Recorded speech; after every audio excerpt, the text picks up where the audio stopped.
Hello friends, इस video में हम बात करेंगे कूलम लॉ के बारे में। कूलम लॉ में क्या होता है कि हम दो जो स्फीयर होते हैं छोटे, उनके बीच में जो फोर्स लगती है उसे निकालने के लिए यूज करते हैं। और सबसे इंपॉर्टेंट बात, जो कूलम लॉ है ये क्या है, ये एनालॉग है ग्रेविटेशनल फोर्स का। अब ये एनालॉग ग्रेविटेशनल फोर्स का कैसे है, अब इसे हम समझते हैं। सबसे पहले आप सपोज करो हमारे पास दो चार्ज है, एक Q1 और दूसरा चार्ज है Q2। ये दोनों डिस्टेंस कहां पर पड़े हैं, R पर। सबसे पहली कंडीशन ये है। अब हम क्या करेंगे, इस पर एक कंडीशन लगाएंगे। एक तो हम जो चार्ज यूज कर रहे हैं, ये दोनों चार्ज होने चाहिए पॉइंट चार्ज। और क्या होना चाहिए कि ये चार्ज क्या होने चाहिए, स्टैटिक होने चाहिए, यानी रेस्ट पर होने चाहिए। अब हम बात करते हैं कि इसमें हम स्टैटिक और पॉइंट चार्ज ही यूज क्यों करते हैं। सबसे पहले हम बात करते हैं कि हमने ये रेस्ट चार्ज ही क्यों लिए। अगर इस जगह पर यहां पर हम पॉइंट चार्ज या फिर स्टैटिक चार्ज ना लेकर मूविंग चार्ज ले लेते हैं, तो क्या होगा कि जब ये चार्ज मूव करेंगे तो इसमें एक मैग्नेटिक फील्ड भी प्रोड्यूस होगी। हम इस मैग्नेटिक फील्ड को रिमूव करने के लिए ये स्टैटिक चार्ज का यूज करते हैं। सेकंड थिंग क्या है कि पॉइंट चार्ज। अगर हम ये पॉइंट चार्ज नहीं लेते, दो बड़े चार्जेस ले लेते हैं, तो उसके बीच में क्या होगा, इंडक्शन होगी, जिसके कारण ये चार्जेस की वैल्यू भी चेंज हो जाए। जब ये चार्जेस की वैल्यू भी चेंज होगी तो जो हमारा फॉर्मूला है वो सही नहीं आ पाएगा। अब हम बात करते हैं कि ये जो लॉ है ये ग्रेविटेशन लॉ के एनालॉग कैसे है। कूलम लॉ में हम क्या करते हैं कि ये जो चार्जेस हैं इनके बीच में जो फोर्स लग रही है, इलेक्ट्रोस्टैटिक फोर्स, उसे देखते हैं। अब जो इन दोनों चार्जेस के बीच में ये फोर्स लग रही है वो कौन सी होगी, अट्रैक्शन वाली होगी या रिपल्शन वाली होगी। हमें पता है चार्जेस क्या होते हैं, टू टाइप के होते हैं। एक तो होगा पॉजिटिव चार्ज और दूसरा होगा नेगेटिव चार्ज। अब हम बात करते हैं अट्रैक्शन और रिपल्शन की। जब दो सिमिलर चार्जेस, यानी जो दो सिमिलर चार्जेस होंगे, एक पॉजिटिव और दूसरा भी पॉजिटिव, तो इन दोनों के बीच में क्या होगी, रिपल्शन होगी। और सेकंड क्या है कि जब दो अनलाइक चार्जेस, यानी एक पॉजिटिव और एक नेगेटिव चार्ज है, तो इन दोनों के बीच में क्या होगी, अट्रैक्शन। अब हमें नहीं पता कि इसके बीच में कौन सी फोर्स लग रही है, इलेक्ट्रोस्टैटिक अट्रैक्शन फोर्स लग रही है या फिर इलेक्ट्रोस्टैटिक रिपल्शन फोर्स लग रही है। हमने क्या किया है, इसको न्यूट्रल चार्ज लिया है, इसे हम मैग्नीट्यूड में लेंगे, इस पर कोई भी चार्ज नहीं होगा। अब जो हमने देखना है कि जो कूलम लॉ है ये ग्रेविटेशनल लॉ के एनालॉग कैसे है। उसमें क्या होता था कि हम दो मास से लेते थे, एक मास लेते थे m1 और दूसरा मास लेते थे m2। इसके बीच में भी एक फोर्स लगती थी। वो फोर्स क्या होती थी, अट्रैक्शन फोर्स होती थी।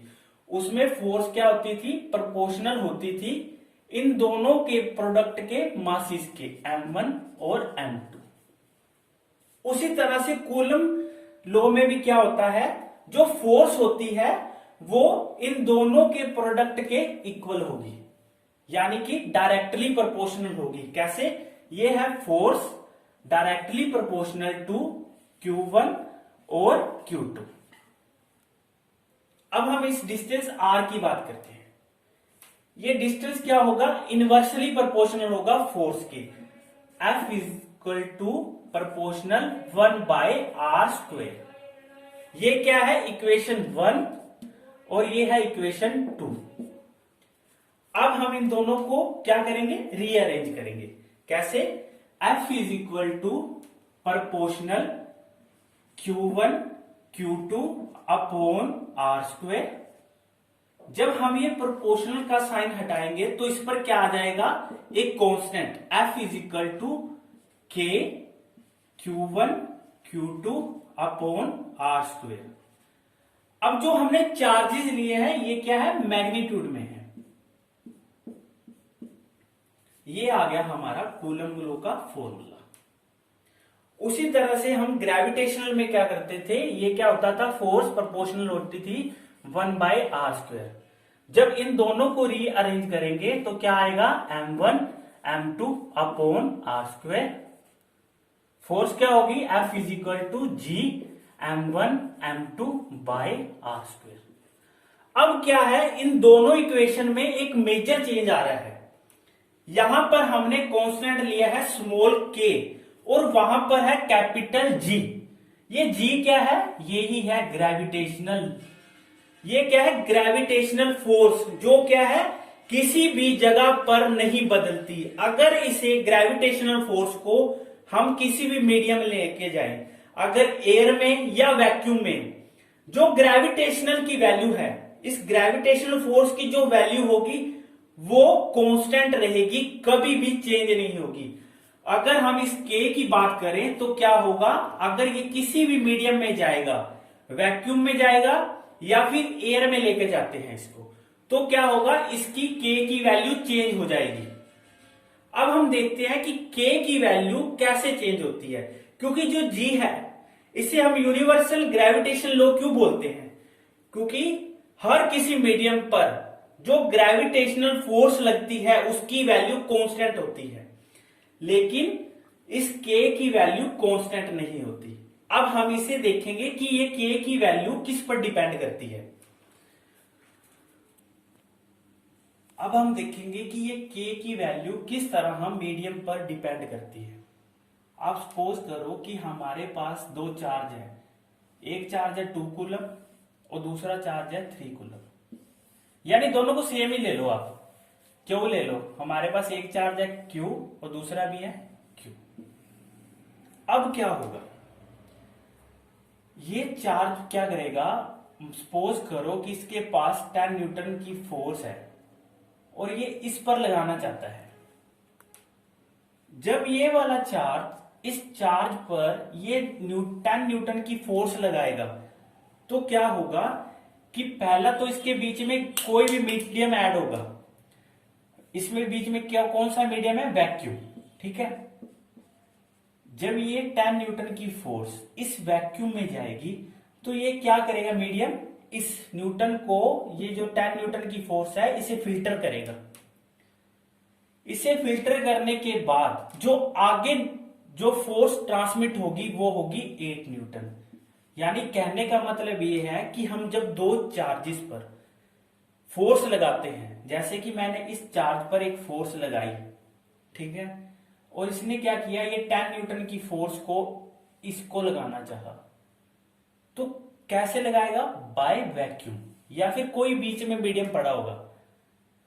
जब ये फोर्स इस क्यू के पास यानी चार्ज के पास जाएगी तो क्या होगा कि पहले इसे इस वैक्यूम में से जाना पड़ेगा। ये वैक्यूम या कोई भी मटेरियल हो सकता है, ये क्या करेगा, इस 10 न्यूटन फोर्स को फिल्टर करेगा। फिल्टर करने के बाद इसने क्या किया, आगे ट्रांसमिट करेगा 8 न्यूटन। तो जो 2 न्यूटन की फोर्स है वो कहां पर गिरी, वो या तो ये ड्रॉप कर देगा, ये अपने अंदर ही एब्जॉर्ब कर लेगा। अब हमें क्या पता चला कि इस तरह से अगर कोई फोर्स ट्रांसमिट होती है तो एक मीडियम पर डिपेंड करती है। उस मीडियम की डिपेंडेंस को हम ऐड कैसे करते हैं, k इज इक्वल टू 1/4πε0। ये क्या है, एप्सिलॉन नॉट, यानी परमिटिविटी ऑफ फ्री स्पेस। अब हम क्या करेंगे, इस k के पहले न्यूटन देखते हैं। जो k के यूनिट्स हैं पहले वो देखेंगे। F is equal to k Q1 Q2 upon R square. k के देखने हमने, ये क्या हो जाएगा, k is equal to F R square upon Q1 Q2। अब फोर्स के होते हैं यूनिट्स न्यूटन, डिस्टेंस के क्या होंगे मीटर स्क्वायर, एंड चार्जेस के क्या होंगे, टू चार्ज हैं कूलम स्क्वायर। ये क्या आ गया newton metre square coulomb inverse square. ये है के की यूनिट। अब हमारे पास क्या है फॉर्मूला है k is equal to 1/4 pi epsilon naught. Epsilon naught की वैल्यू क्या होती है 8.85 इंटू 10⁻⁻12। जब हम इस वैल्यू को इसके अंदर ऐड करेंगे, हमने क्या किया इस वैल्यू को ऐड किया 4 इंटू पाई कितना हो गया 3.14 इंटू 8.85 इंटू 10⁻⁻12। जब हम इसको सोल्व करेंगे तो क्या आएगा 9 into 10⁻⁹ newton metre square coulomb inverse square. ये क्या है के है। अगर हम अब फोर्स की बात करते हैं, फोर्स को अगर हम फ्री स्पेस में देखें कि फोर्स अगर फ्री स्पेस पर डिपेंड कर रही है तो क्या होगा, फोर्स इन फ्री स्पेस क्या फॉर्मूला होगा F is equal to F naught. F naught क्यों लिया क्योंकि हम फ्री स्पेस में देख रहे हैं 1/4 pi epsilon naught Q1 Q2 upon R square. और फोर्स इन मीडियम, ये मीडियम कोई भी हो सकता है, तो क्या होगा FM is equal to 1/4 pi epsilon naught Q1 Q2 upon R square. यहां पर क्या आएगा M, एप्सिलॉन M क्यों क्योंकि हम मीडियम देख रहे हैं। ये इक्वेशन है 1, ये इक्वेशन है 2। अब क्या करेंगे 1/2 एफ नोट अपॉन FM। ये दोनों फैक्टर क्या होंगे ये कैंसिल हो जाएंगे, ठीक है 1/4 पाई और 1/4 पाई, और ये भी कैंसिल हो जाएगा। तो क्या आएगा epsilon M upon epsilon note.